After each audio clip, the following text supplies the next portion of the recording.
Unicorns of Love are the only team left in the playoffs to have never qualified for Worlds, even though the spot always seems to be within their reach. The team joined the LCS in 2014 and quickly drew a large following due to their unorthodox drafts and dramatic playstyle. With a dominating start to 2017, UOL kept their core veterans, while swapping the rest of their roster with promising new talent. Often falling behind in the early game, their team-fighting prowess marked them as the only team able to consistently come back from giant early game deficits. The loud chants and devoted support of their fans manages to cut through the emotional distress of high-stakes matches, instilling the Unicorns with strength to triumph in seemingly impossible situations. If Vizicsacsi can return to his spring MVP form, if Xerxe manages to control the early game and gives Exileh or Samux the tools required to dominate teamfights, it might just be enough to make the Unicorns' fantasy a reality.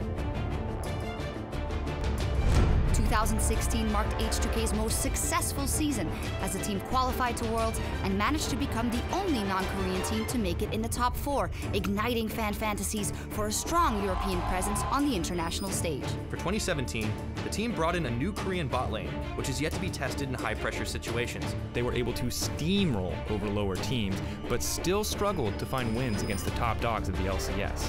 With their star players delivering impressive but inconsistent early game performances, it's now a question of whether or not H2K managed to cultivate the mental fortitude required to overcome early setbacks against the best of the best. At H2K, they had some skeletons in their post-game closet, but they are pulling out the big sweep to clean it all up. Moving on to face UOL tomorrow. I honestly believe that Unicorns right now are a very strong team. We shouldn't disrespect anyone, you know, especially Unicorns right now. It all comes down to this. If you want to go to Worlds, do or die. The 2017 Regional Qualifier starts right now.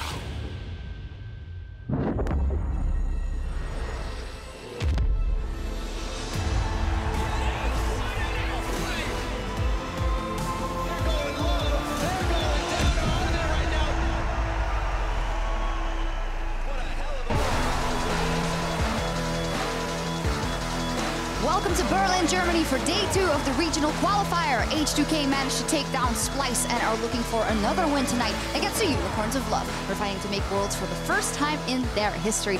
Febiven and Jankos seem very relaxed, and so are we. Hello everyone, I'm Evie Sjokz supporter, joined here by Martin, Deficio, and Giants Gaming. Gilius, well, welcome to the LCS and welcome to the desk again. Happy to have you. No Thanks for having me. Well, we're here, of course. We just want to extend the congratulations to Quickshot and Becca, who are getting married today. Of course, our friends and colleagues, hoping they're having a fantastic day. Exactly. Just got married like an hour ago? Yeah, a little bit ago, yeah. So, I mean, someone had to do the show, but for someone with such a history with Quickshot, I'm surprised you're not there. My heart couldn't take it. Yeah, I can understand. I had to stay in Germany and let him be happy on his own.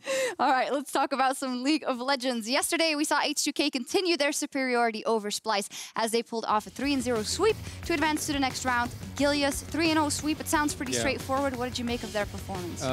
I was quite confused. Like, I didn't expect H2K to play in such an aggressive style. They drafted these team comps that are fully team fight oriented, and they always just engaged wherever they could, and it was a really messy series overall. It was quite messy, but in the end they should be happy that it was 3-0 for them, and with that win, only the Unicorns of Love and Fnatic are standing in the way of H2K for making it to Worlds in China. Martin, we still have 2 best-of-5s to go. H2K is looking poised. I mean, it was really good with the 3-0. I felt like it was one of the closer 3-0s I've seen in a long time, where it could easily have gone the other way. There were so many like moments in every single game where Splyce could have won. So I'm not exactly feeling super confident that H2K will just be way better than Unicorns and Fnatic despite beating Splyce, but obviously it's a great start and good for confidence as well. It is, and that confidence will be very important because they did take down Splyce, but they're now up against the Unicorns of Love, and that is a team that they have never managed to beat in 2017 so far, Gilius. So do you think that that mental aspect will work against some of the players in H2K today? I'm pretty sure they tell each other, it doesn't matter, it's a new day. But in the back of their heads, they will remember that they always lose to Unicorns. And yesterday, I felt like the front runners of H2K were like Odoamne and Febiven, like the players that made a big impact. And these players usually like kind of choke when it really matters, or like as example, especially Odoamne against Vizicsacsi, like whenever they face each other, Vizicsacsi gets the better of him. So I expect it to be interesting today. And that's actually why I really want to see H2K focus on Odoamne in the draft. Like, give him a counter pick up in the top lane. Have Jankos play around him up in the top lane as well to try and make sure that Odoamne can actually get ahead in that lane, because we know Vizicsacsi will be very aggressive. We know he will overextend as well to try and get kills and elites in lane. I think you should punish that. And I think also with H2K, like when Odoamne gets the advantage, he's really good at using that to then snowball other lanes. So to me, that is like one of the lanes we really have to look at. And what I wanted to point out, in the spring split, when Vizicsacsi was the MVP of the split, Xerxe was usually playing around him, pathing a lot to the top lane, trying to get Vizicsacsi ahead. This split, they didn't do it that much. Xerxe has been playing around the other side of the map, more like bot side. So I expect Xerxe to today change his playstyle up, play to the top side. I hope they get Vizicsacsi a winning matchup and set him up to carry the game. Well, I'm hearing a lot of top side energy from both teams, but when we look at the mid lane, we do have to talk about that. Febiven has had a great split most of the time, and then he's up versus Exileh, which obviously is an interesting matchup. So Gilius, how much do you think this mid lane will tilt the rest of the matchup? Yeah, so basically on paper, it really looks like Febiven should destroy Exileh, but we have to remember the last time Unicorns played a competitive match has been a long time ago, because they got disqualified from the playoff, not disqualified. Knocked out. Knocked out of the playoffs really early in the quarters. So Exileh had a lot of time to fix his champion pool issues, to tone down the inting, and I hope we see a strong Exileh today that can match Febiven and not get completely destroyed. Yeah, exactly. Like, he actually just needs to try and go even in lane.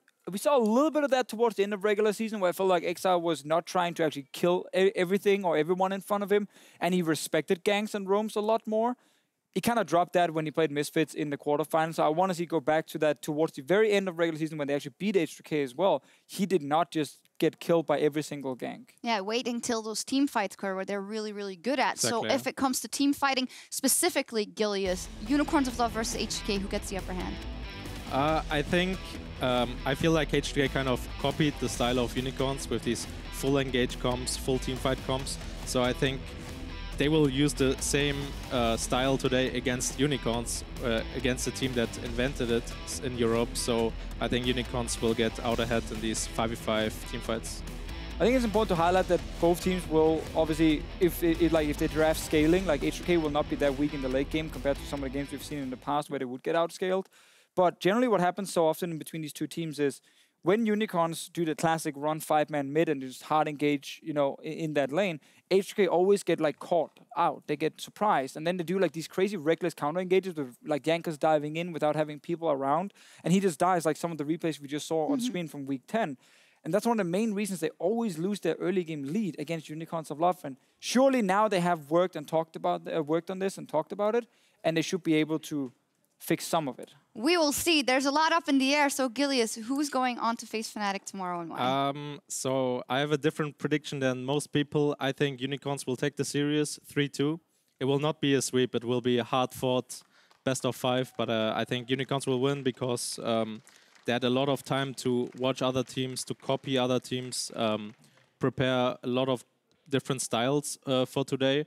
And I think historically, Unicorns always beats H2K, so I think the same is going to happen today. Martin. I'm saying 3-2 H2K. Ah, the faith is back. 3-2 H2K. But I might change after one game. If Exileh plays well and plays meta champions, I might just shift it over straight away. Oh, I love it. Martin's faith is back in H2K, and Gilius is in the camp of the Unicorns of Love. Well, we will see if the Unicorns of Love can continue their winning streak against H2K, or if H2K will get revenge. We'll leave it to the casters for picks and bans. Thank you, Sjokz. Good afternoon, everyone. I'm Daniel Drakos, bringing you this matchup with Andrew Vedius. Day, it's good to be back. Yeah, we are back now here in Berlin. We had a wonderful time in Paris, but we have some EU LCS to finish off. Definitely do. Let's jump right into those lineups, starting on the blue side with the Unicorns of Love. And I'm personally really excited to see what they've changed. They've had 3 weeks, and I think after what you heard from Deficio, it's going to be all eyes on Exileh today. What is he going to bring to the table? What will the team show us after so much time preparing. Very much so, Drakos. I'm excited to see how much development he's been able to make and how well he will be able to hold his own against the superstar mid laner in Febiven. Yeah, on the other side of the rift, let's talk about his team. It's going to be H2K coming in on the red side. Febiven showing so much yesterday. But so many names worth talking about on the H2K lineup after their fantastic performance against Splice. For me, one of the big standout performers was Chei. He had a lot of playmaking supports. He was a big part of the engagements that H2K were able to find and successfully follow up on. And I think that he can be one of the key contributors to allow H2K to win out some of these team fights against the difficult rivals in the Unicorns of Love. And I love it too because we have the historical matchup. We look at 2017. Yeah, you can say, oh, H2K got 3 wins. H2K did not win a series though. And that is the big concerning factor if you are an H2K fan. But Chei, massive playmaking support. Hylissang in the same boat. I want to see these guys go toe-to-toe. Well, we're about to find out, Drakos. We're jumping into picks and bans. I'm imagining Sejuani is going to still be a big priority pick for the side of H2K, but we have to focus in on those mid laners that we were talking about. It's specifically Exileh, where you can see on your screen are some of his most played mid lane champions throughout summer. And the key thing to note is some of the comfort picks like Vladimir, like LeBlanc is where he had a lot more success on, similarly to the talent, but meta, things like the Galio, not quite that same level of success. Unicorns Love, they just never figured it out. And we look back at spring, a lot of the champions remain the same. Exileh sticks to so many of these comfort picks. The Caston, the Vlad, the LeBlanc, Talon being one of the few new additions. And I want to know if he's added something else to the pool here. Well, I had a chat with Sheepy, and he was very much of the opinion that we've been working on a lot of our issues during the downtime, and while we have added a few more champions to our pool, we still think that for some of the comfort champions, those are the best things for us as a team, even though we acknowledge that there are a lot of strong meta picks. It just doesn't always fit with our play. Are you telling me we're going to get a Talon? I don't know if we will get a Talon. It's very difficult to predict because the Unicorns, they're a very difficult team to try and prepare for. But so far, ban's looking pretty standard. Which isn't just in the game, too. It's for casters, right? Because we look at this team and go, okay, hey, we see some weaknesses. Unicorns of Love, whenever we talk to them, they see completely different weaknesses. They play such a unique style of League of Legends. It's so hard to predict exactly what they're going to bring out. They may have constructed an entirely new meta since we've been in playoffs, since we've been in Paris. Now, Tristana, Jarvan, Rakan, very big picks that have all been left available. I think both Chei and Hylissang will be more than happy to take this, but also you have the possibility of the Morgana plus Jarvan combo from the side of H2K. A lot of strong picks left available, but the Unicorns, they're going to lock in their AD carry. Good to see, too. We've seen exactly what can happen when you put Samux on that hyper carry, when you let him get to the late game. Early in the season, it was the Twitch. Now it's the Tristana, but H2K responding with a late game hyper carry of their own. The Sivir coming in for nuclear. Often does very well into the Tristana during the laning phase. Early levels may struggle a little bit depending on the support matchup, but the spell shield can mitigate a lot of the burst from the side of the Tristana. But you have to be wary of the low mobility. I feel like it's important for H2K to get themselves that Jarvan right now, because if Unicorns of Love pick it, then they're going to be able to lock down that Sivir and make Nuclear's life very difficult. Yeah, Sivir not a fan of the walls. Those escapeless AD carries. And we've seen Jarvan just such a powerful blind pick. He's a good jungler. He's a solid top laner. Can be so flexible. And I'm wondering where H2K are going to put him, because I think what we heard from the desk, the top lane is a very interesting matchup. It is. Cassio going to be the priority next for the Unicorns of Love. This is a little meta. Also fits into the style of Exileh. I'm looking forward to seeing what he can do with it, but now I'd love to see something like a Syndra potentially coming out from the side of H2K. I think that if they want to try and play around their middle lane, Syndra plus Jarvan is a fantastic gank setup where you can really shut down Exileh in the mid lane, and that has been a big opportunity or bright spot for H2K in the past. Now I wonder what he's going to go to. Will he go for a safer pick? Will we finally see him play it? Febiven, you're playing with my heart. Vedius, you're right, but it's the least exciting answer it possibly this could is have been. Super fun. I love Syndra plus Jarvan. Whether the Jarvan is top or jungle, you have a really good setup for just perma-ganking that middle lane. Deficio and I talked a lot about how Syndra here in Europe just seems to be so effective because of how easy it is to gain that mid lane control. And after yesterday's performance where H2K, they locked in that Syndra in the third game. Febiven had a great game. I think it's a big comfort pick for them. And I think that so far the draft from H2K looking very solid. But the Unicorns, they've invested early into their bottom lane. They can now start pinching out some of these support picks that H2K have left to the wayside. And we talk about playmakers for Hylissang. Thresh, a great playmaking champion, a solid champion in the hands of Hylissang. Tristana, the late game scaling that this team wants as well. The only question mark for me is that Cassio in the mid lane. Is that mid lane matchup? Because this is not a pick we've really seen from Exileh. Well, we're now going to have that opportunity, Drakos. And Unicorns, instead of focusing on the support bans, they're actually trying to ban away some of the junglers. They're expecting that Jarvan to be up in the top lane. I think the reason why they're not banning away supports is if H2K were to pick something like a Tahm Kench, they're immediately giving away a lot of lane pressure. Even though it does well into the Thresh, it does make the laning phase a little bit harder. I'd love to see something like a Braum ban now from the Unicorns of Love to force H2K either onto a ranged support, one that becomes very easy to try and burst when you're playing with a Thresh, or force them onto something like a Tahm Kench or a Kayn, with which Thresh can have a lot of lane pressure with. H2K, though, they're focusing their bans on the top side of the map. No Rumble, no Shen available for the Unicorns of Love. Two very big picks for Vizicsacsi historically. Recent performances weren't quite as good, but you can never underestimate this man when you give him those comfort picks. Very important to remember that Sejuani's still available for H2K to lock in. The Unicorns of Love, they do have the Thresh to start off fights, but aside from that, they're still lacking a lot of engage. And I'm expecting them to lock in something like the Renekton as an answer to the Jarvan, but then where are they going to find that next form of engage from with so many of the common junglers banned away? Options abound for H2K. They will take the blind Renekton going up against the Unicorns of Love. A lot of confidence coming in there. Locks the Jarvan into the jungle as well for Jankos. That is a terrifying bruiser duo on the top side for H2K. Yeah, H2K, they've got really strong laners in both top and mid right now, which Jankos will have the freedom to play around either side. You heard it on the analyst desk. We were going to bring it up where we wanted to see a little bit more investment into Odo, because when you start him snowballing, this guy, you get to remember why he's considered such a talented top laner here in Europe. And Unicorns of Love, it wouldn't be the Unicorns if they didn't have their own bit of creativity. And not quite as special as it used to be, Kayn. We're seeing it a bit more often now in the recent games. There you go. Thank you. Maokai coming in as well. Yeah, it's not going to be exciting, but it is pretty safe in that top lane matchup. I'm still a little worried about Unicorn's ability to force fights, though, because Maokai, while his ultimate, yes, it's very big and you can see it coming in, it's definitely a way to try and make fights happen. It's also very obvious and you can play around it, predict it, deal with it, especially against someone like a Sivir who has that spell shield too. So I'm a little bit concerned of how Unicorns are going to find ways to force fights later on. And H2K round things out with the Braum that we were just talking about. So I think H2K, right now, they have really strong lanes. They have loads of ways to start fights.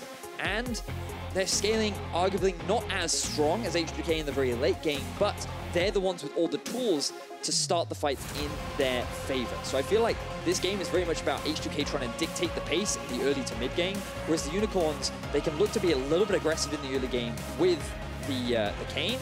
But aside from that, they're going to have to rely on scaling. They're going to have to play passive and really wait till the classic Unicorns, 20 to 25 minutes, try and force a fight around Baron, where they can demonstrate their true team fighting prowess. And a lot of that feels like coming out of the early game unscathed. Big question marks for that, especially with Odoamne getting his hands on the Renekton. True terror on the top side of the map. You have to expect that Xerxe, he's going to have to pay some attention there, because if that Jarvan, if that Renekton allowed to jump onto that tree or allowed to jump onto Vizicsacsi, it is going to be a difficult game for the Unicorns of Love. Well, I think you hit the nail right on the head, Drakos. It's going to be difficult for the Unicorns of Love throughout this early game.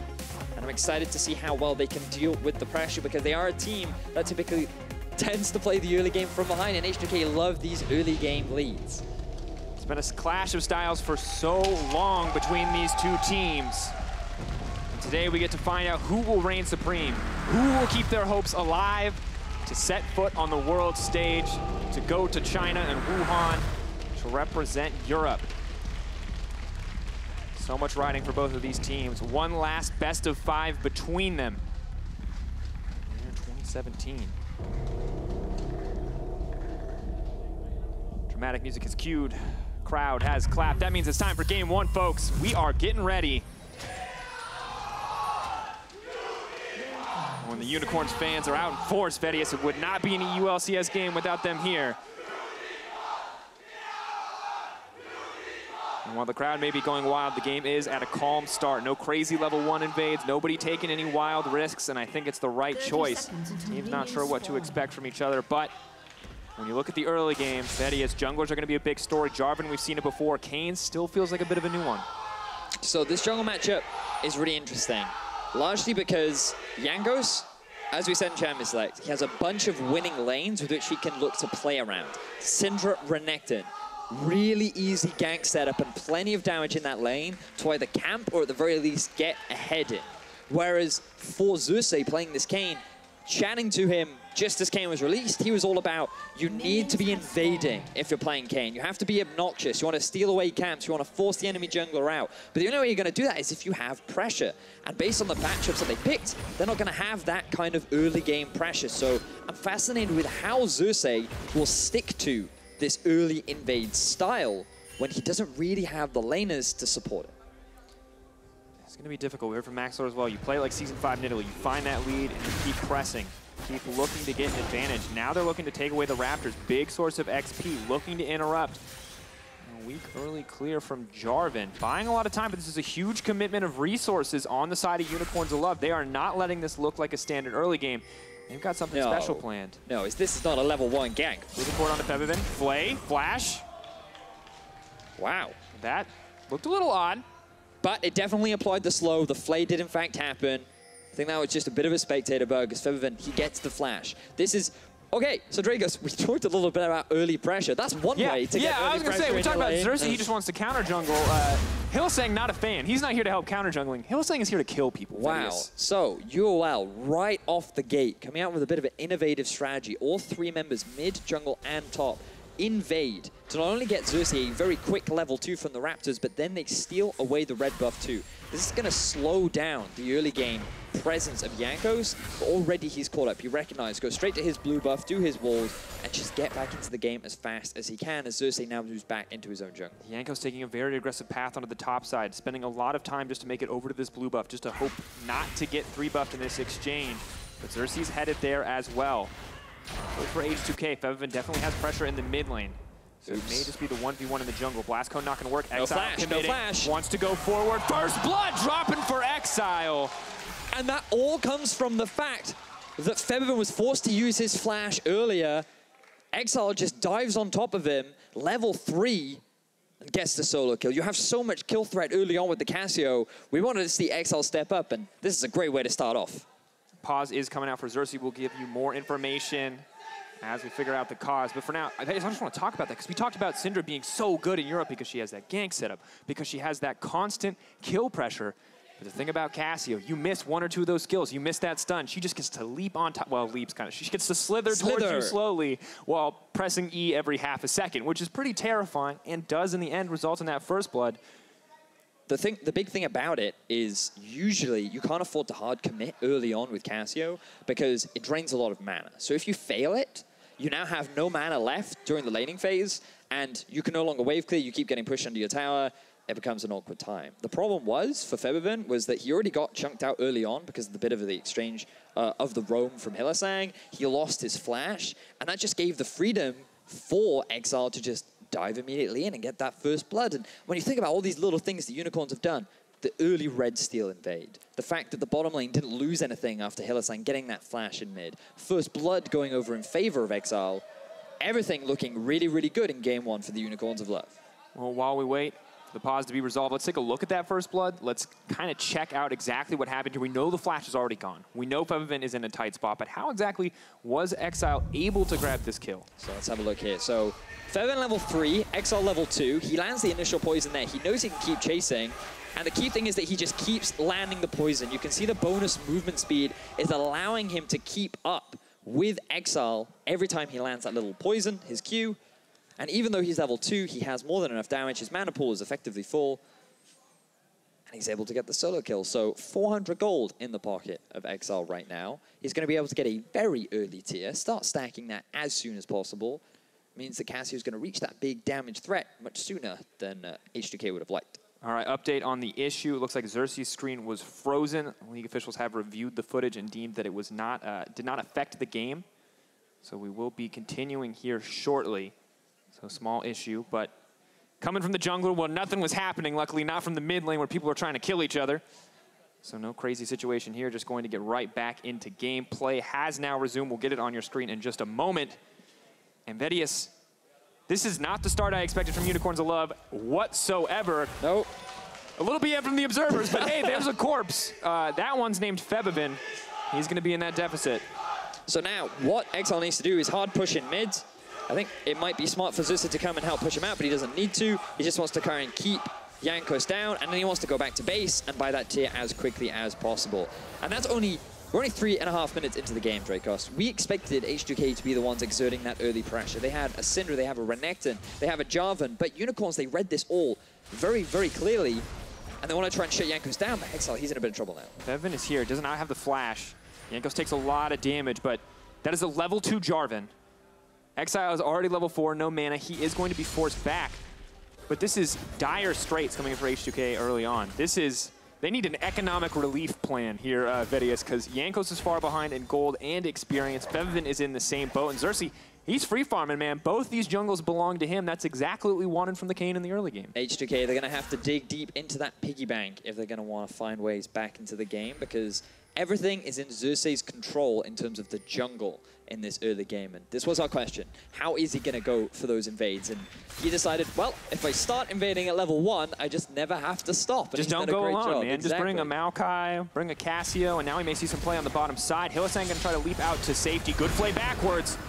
Jankos not going to push any further. Boomerang Blade does come in, but it's moving forward. Samux looking for a little bit more. Not quite enough damage. Does give up the flash. All 4 summoners burnt on the side of Unicorns of Love, but no kills dropping for H2K or Jankos. Well played there from Hylissang, using his Flare at just the right time to prevent himself getting knocked up.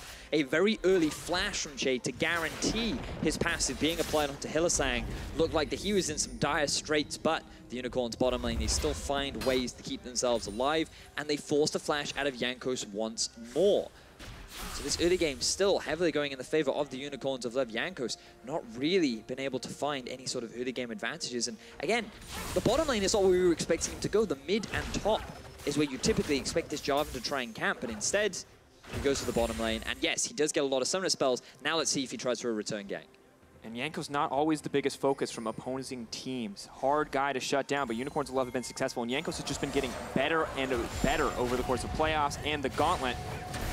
Let's see if the rinse and repeat is going to be the right strategy. The flag and drag played back under the tower. Chei hooked up. A lot of damage drops. He's going to get the reset on the rocket jump. Samux can move forward, can push for more if he wants to. Kayn is on the way, baby. Looking for that transformation nice and early, because that's the double. Dropping for Samux. H2K tried once again to gank this Tristana Thresh lane. They have so much mobility available to them. As long as Hylissang plays on the back, you have the Lantern, you then have the rocket jump from Samux. H2K commit too hard. They get dragged underneath the tower. And remember, they burn all their summoner spells too. So the moment Xerxe arrives, they get the turnaround kills, and Unicorns extend their gold lead to 2,000, 6.5 minutes into the game. Oh, this is going to be bad. Drops the ward, makes sure to be safe. Chei is on the way. It's Kayn, man. Not worried about those walls, baby. Just walk out. This is a beautiful demonstration of how to effectively play Kayn, but let's have a look back at how this bottom lane all kicked off. Hylissang sitting back.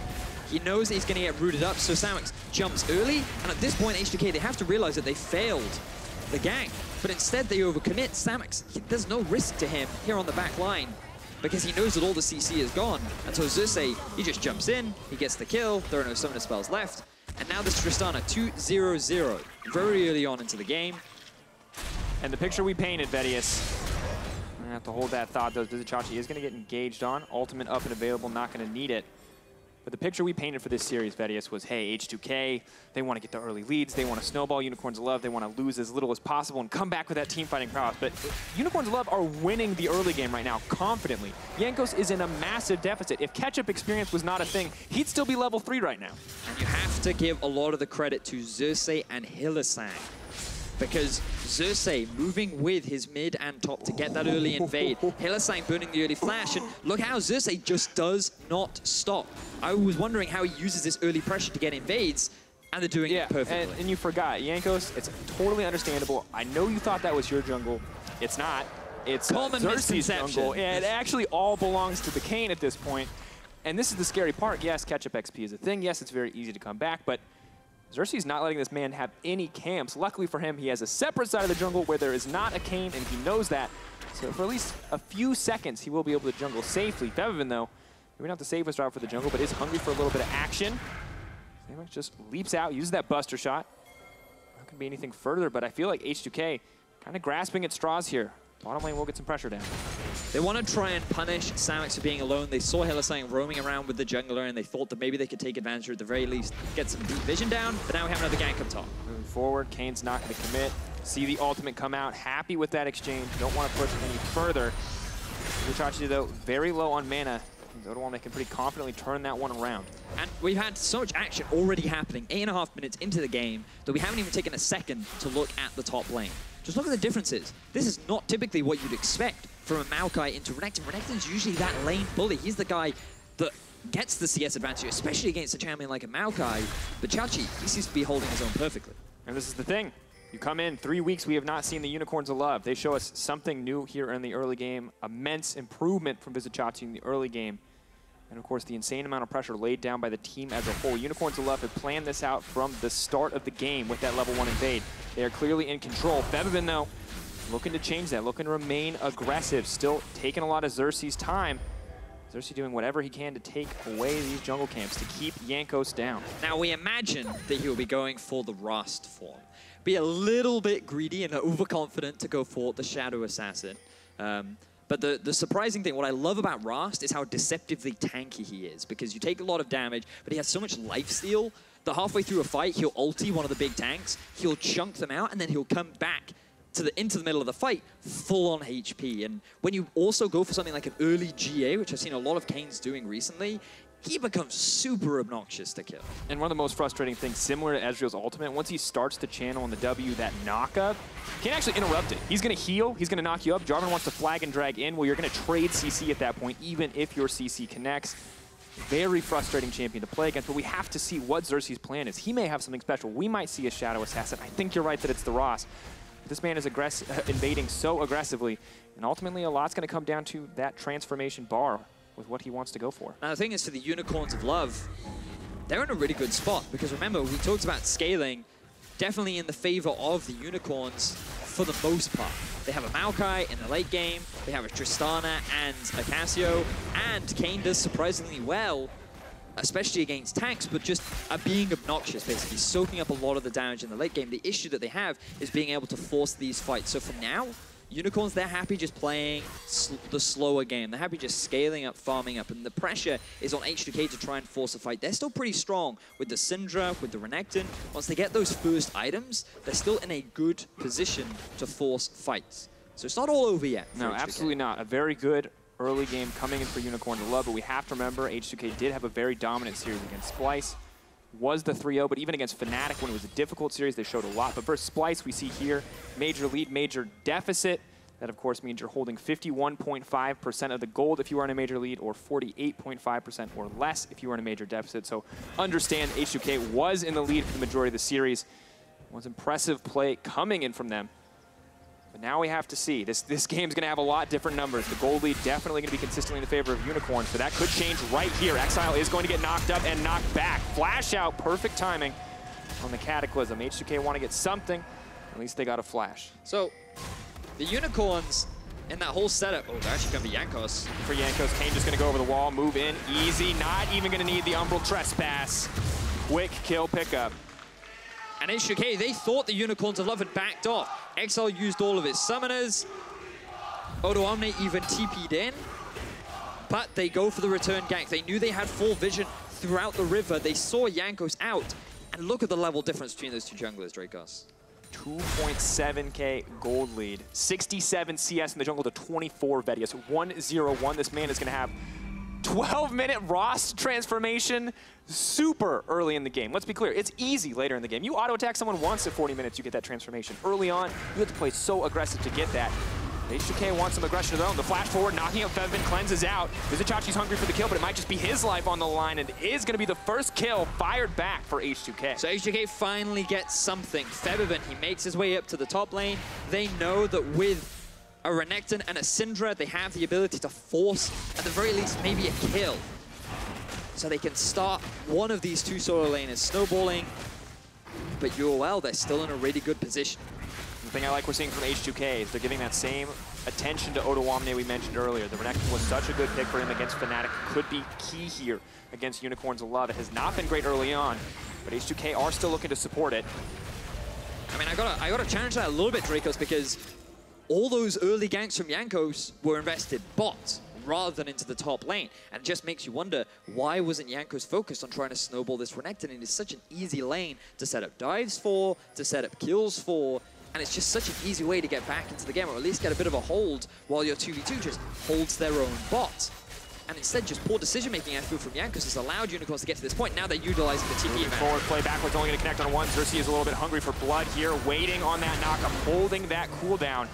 Just going to be the tower in their sights. Unicorns love playing with a bit of patience.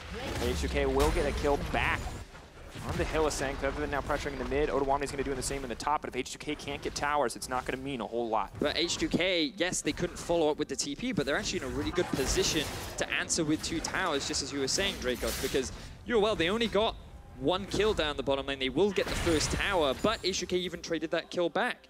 So think of all the farm and experience that UOL will lose by investing so many resources down into that bottom lane. I think this was a fine trade for H2K, given the amount of resources UOL invested. And interesting, Jankos may not be paying attention to the top side, Vedius, but a lot of attention for Febiven. The second time he's shown up to this lane, trying to get something back. The duo lane is coming up to catch the wave. If Febiven is there, they may just be able to delete the Tristana before anything can happen, but he doesn't want to take the risk, doesn't know where the members of Unicorns of Love are.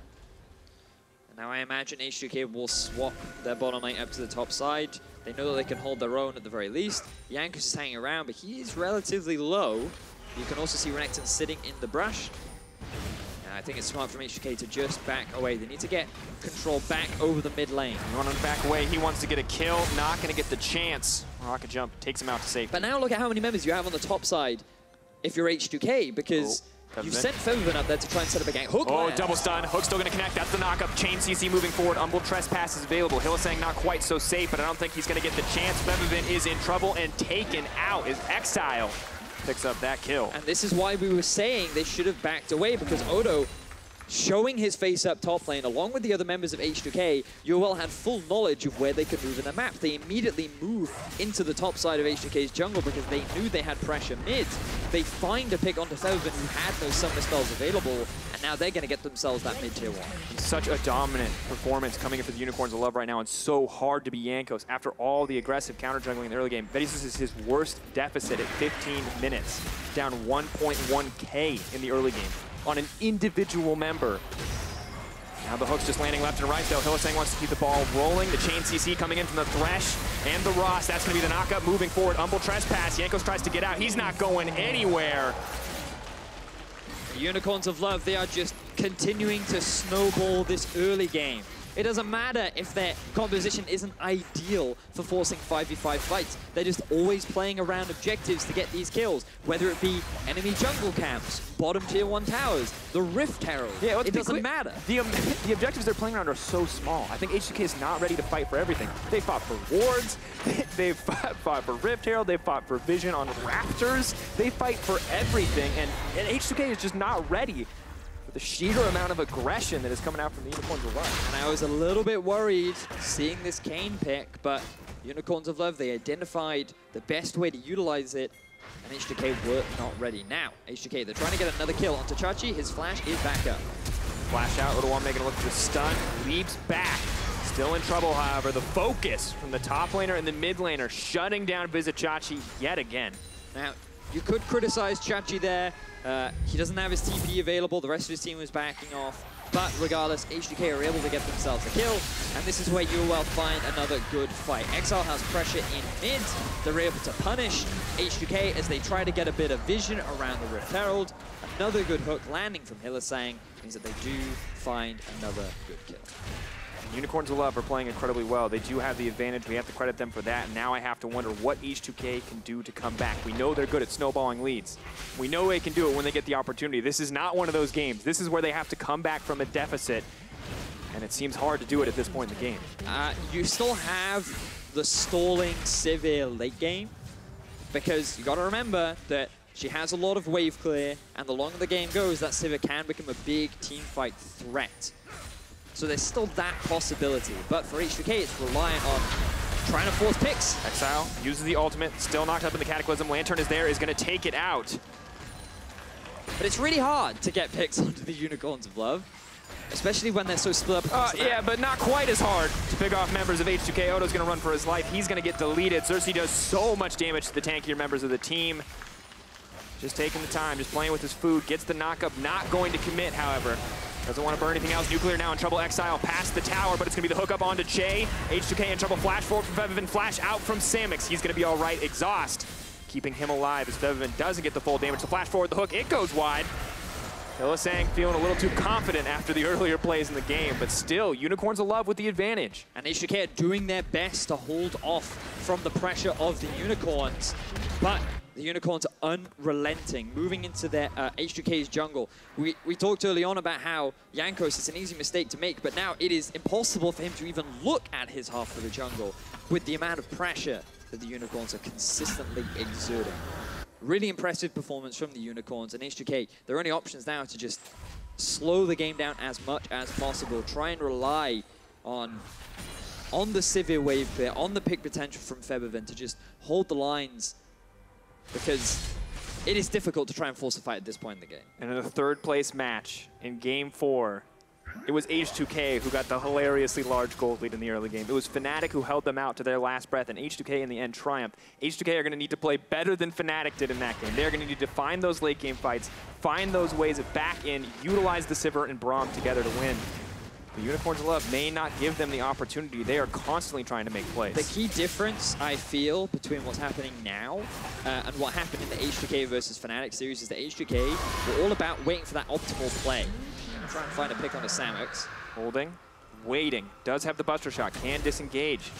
Now look at the collapse coming out from Exile and Hylissang. They're looking for the fight. Eyes on Hylissang. Where's the hook going to go? Can they land the CC? Exile here as well with the Petrifying Gaze. H2K trying the fancy footwork, trying to sneak their way out, but they are spotted by the ward. Xerxe looking for the 1v1. Knows that he can leap in on the Syndra. Easy knockup, going to move forward. Has Umbral Trespass. The ult is not going to be effective from Febiven. Febiven knows it. Going to have to accept his demise. Quick dodge on that, just like a death mark, baby. Makes his way out. That's the double kill coming in as well. Aggression on the top side coming in from the Unicorns of Love. Kitty Cat's backing them up. Odoamne now running for his life, but there is little hope left for this Crocodile. He is getting torn to shreds. And at 20 minutes, Unicorns of Love ace H2K. And now they're on their way to take the Baron, and this is the key difference that we were going to just talk about between H2K Fnatic and UOL H2K. UOL do not wait for that perfect play. They see a small opportunity and they just go for it. Xerxe finding a pick onto Febiven around the middle lane. Unicorns sending 2 members versus 3 up into the top lane to try and get a collapse onto H2K, and they're successfully able to find the kills and the collapse. You can see here H2K literally stuck between a rock and a hard place as the TP even comes in from Odo. You think that they have the numbers advantage, but the damage has already been done. There's nothing you can do as Nuclear. Nothing you can do as Chei. Options are out, Unbreakable on cooldown. And this is brutal to watch, Vedius. H2K getting torn apart by the Unicorns of Love, and not in the way we thought it would happen whatsoever. Dominance in the early game, now dominance in the 1v1. That's a Fed Kayn. Good ultimate coming in. No real option for Jankos to escape. Can look to go over the wall. Not going to happen. Samux now dominating. Almost a 10K gold lead coming through for the Unicorns of Love lineup. The only saving grace for H2K right now is that the double dragons for Unicorns are double clouds. And that is the smallest of silver linings. Yeah. There really isn't much you can say left for H2K. They're going to need some big mistake from UOL, but he's 1v3 right now. Moving forward, looking for a little bit more. Febiven going to get knocked up and taken down. Odoamne is running for his life, and Xerxe is playing like a man possessed. Unicorns of Love may just look to close this out. Nuclear's doing what he can to get back some advantage. To get something. Hey! But he's losing his base in the meantime. And right now, if you're H2K, you better be ready for Game 2, because Game 1 is done and dusted. Unicorns of Love, one of the most dominant performances we've seen from them in their history in the LCS. 17-3 the kill score. One final dance here in the mid lane, but Vizicacsi's just having fun with it, and that's Game 1 for Unicorns of Love. Wow. I don't think anyone was expecting that, Drakos. Insane invade level 1, right as I say it, nothing's going to happen. Amazing counter jungling across the entire game for Xerxe. Hugely confident engages coming in from Exileh to find solo kills in the mid lane, even after so much criticism has been levied against him. Pretty much everything that could have gone right for Unicorns of Love that series went right, and it was all them initiating those plays. And it's still an essence of the Unicorns of Love. Who expects a Thresh to come mid at level 1, Drakos? Who expects 3 members to I mean, it's not like uncommon. We used to see it a lot when junglers were starting Raptors. Often you would send your bottom lane, maybe plus jungler, to invade on the Raptors to like interrupt, cause interference. But Xerxe said, you know what? I think both of you should just come with me. We'll take all the Raptors. I get level 2, and then the jungle is mine. And he very effectively made that jungle his. That was Xerxe's house. And I think what's crazy to me is I love that H2K tried to make plays, but that deficit was built so quickly. That advantage for Unicorns of Love built so quickly. And H2K, they tried repeatedly on the bottom side of the map to force those plays, but that made it even worse. It did. That made it fall apart even faster. And I just have to wonder what the decision-making was from Jankos. I feel like there were better options in terms of the top lane and the mid lane, even though your mid lane is at a deficit. Remember, the Cassio used her summoner spells early on when she tried to get the kill onto Febiven in the first place. So there were options for Jankos, but instead he invested them all into arguably the hardest lane to gank. So I think maybe H2K still need to warm up a little bit. I'm hoping to see more from them throughout the rest of the series. This is still a best of 5, but a great way to start the series for the Unicorns of Love, demonstrating that these last few weeks of prep have not gone to waste. Yeah, absolutely fantastic overall. I think it was interesting to see how this played out. Well, Unicorns of Love, they took control from the start to secure a dominating win. Let's head over to the analyst desk to take a closer look. Thank you very much, guys. I just want to jump on that point of preparation because I think we cannot emphasize enough the amount of preparation that Unicorns of Love brought into this level 1 and the early game, which then gave them the game. And I'm still in awe, to be honest. And Gilius, you were just completely complimenting the Unicorns of Love for the whole early game. So let's take a look at the replays. Tell us what is so inventive about their plan here. So this just shows that Unicorns had a lot of preparation time coming into this match. They had an insane level 1 strat where they sweep out the enemy deep ward on the Raptors, so the enemy team doesn't know where Kayn will start, so they just appear on the enemy Raptors and then take out Jankos out of the game. And in the same time, where they're invading, Hylissang also forces the flash of Febiven level 1, which enables Exileh to get the solo kill onto the Syndra. And then after this, Gilius and I, we were talking a lot about the junglers, what they're doing. Jankos, he's like, nothing he can really do on the map, and he ends up just going for these like super risky ganks, especially through the bottom lane against a Thresh, who can always either interrupt him or just do what we just saw on the screen here. And then the second thing we kind of brought up was, I asked Gilius, I'm like, will Xerxe invade second red buff? Yeah. Like, will he properly invade second red buff and keep Jankos down? And Gilius, he was like, you know what? No. He's too young. This is for veteran junglers like Gilius and like Jankos. You know, these are the kind of guys who will always invade second red buff and just destroy the jungler. And then what happened? Xerxe set it up perfectly, pushing lanes, vision, and denies second red. Jankos was like 3 levels down. It was fantastic to watch. It was absolutely fantastic to watch. Often here on the desk, I hear it's over when it's not actually over. It was definitely over. It was incredible. We're going to take a look at some stats from Exileh specifically, but just in the early game, Exileh did much better than he usually does, than he always does, because he was just set up fantastically. That top lane that you talked about so much, Gilius, that should be influential, they were always behind on the play. Yeah, so something to note about the top lane matchup is that Renekton is supposed to win with Maokai and push. But with the level 1 invade, Unicorns divided the map in a way where Jankos has no camps to do on his topside jungle and neither on the enemy topside jungle. So he had to play around bot side. He was forced to. So Vizicsacsi had a free lane with Maokai and he eventually outscales the Renekton with Maokai. So this all goes back to the preparation and the level 1 of Unicorns. It was really brilliant. Yeah. And then suddenly after bot lane starts winning, you know, when the ganks went in favor of them with Jankos dying, Hylissang can start roaming around. Like, he also gets into the jungle with Xerxe. And then you have a roaming Kayn who's 2 levels up. You have a Thresh, a very good Thresh player as well, worth adding, roaming in your jungle. and none of your lanes can help you. They're all behind. They're literally just being like, yeah, you're on your own, dude. Like, there's nothing you can do at that point. This will just keep happening over and over. This is a replay we titled Utter Destruction, I believe, because you thought at one point, okay, H2K did make some counter moves, you know, that trade bottom lane for the tower in the end, but it was never enough, Gilius. Yeah, the main problem is when the game was like beginning, I knew that Unicorns even outscales H2K. And if you get a level 1 like that, where you can even snowball with a team comp that outscales, then a game looks really like a stomp. So that was the problem. You said one of the most convincing pro play games here you've seen in Europe. Yeah, both the game, but also the Kayn performance, obviously from Xerxe. And I'm going to try not overreact, but I think Unicorns are the best team in the world after that one game, because that was just so perfect what they did. And I also said if you know, there was more meta picks in the mid lane and Exileh not dying early on, then Unicorns would probably win. So I will change my prediction already after the first game and just be like, this draft had everything I like to see from Unicorns. So I think they're now equipped, especially with Exileh playing things like Cassiopeia, to take down H2K. So what's going to be interesting to see in the game 2 now is, did we see everything Unicorns prepared? Like, do they have another strategy? Do they have another level 1 that is like that, like maybe a different level 1? Or was this all it and H2K is going to come back into the series now?